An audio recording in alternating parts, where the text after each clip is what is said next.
homegrownradio.net, bring the radio back to its roots. Terrace Martin takeover.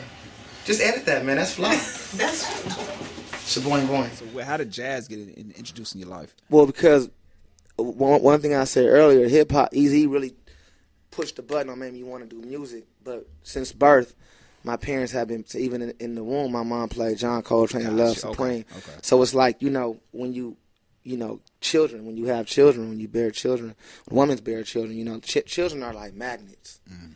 They just pick, everything sticks to them. They remember everything. Just that whole thing. And it's luckily that my parents did instill the jazz thing into me, because when hip-hop is like basketball in L.A., everybody got a little bit of game. Right. So, it gets to be a weird thing when everybody is doing the same thing, unless, you got to really just go hard. But I prayed I want to work with Snoop Dogg. Mm. And I prayed I just got to find something to do if this shit don't work. Otherwise, I got to steal car stereos and everything.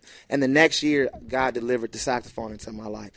That fast. I saw my uncle play saxophone. For some fucking reason, I said, I'm going to play the saxophone. Yeah. And it was just literally that fast. And I got back, that was summer. Got back to high school, 9th grade, and God opened another door for me by my first white friend ever happened to be a great saxophone player named Ben Wendell. He only played classical music then. Wow. So then I learned the basics of the saxophone through Ben Wendell, which is an awesome jazz musician now. But, you know what I'm saying? Yeah, so it was just through that, but I still was listening to the Dog Pound. Of course, you had the other side. It's like I was still influenced. I was still influenced by my friends, by my family, my relatives that were in another life. You know what I'm saying? Do you understand now, looking back at it, what it was about the saxophone? To me, the saxophone is one of the most intellectual instruments. Mm. Just like jazz is one of the most soulful feeling, but yet you have to have a certain level of intellect.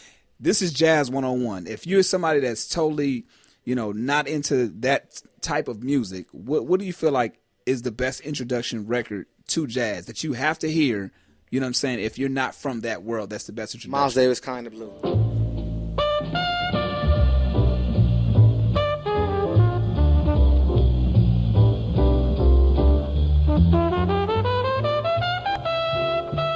Talk about how all of these records influenced. The jazz was,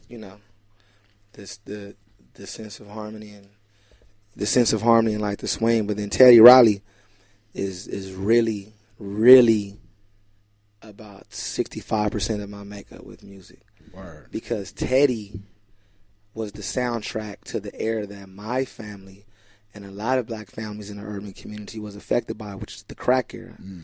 So Teddy Riley, his music really was the backdrop for that, starting with Dougie Fresh, The Show, early. Wow. And then, but, the earliest record I remember of Teddy, man, Young, it's like the Key Sweat record, Make It Last Forever. Wow. And that's the earliest record I remember of Teddy, and it was an R&B record.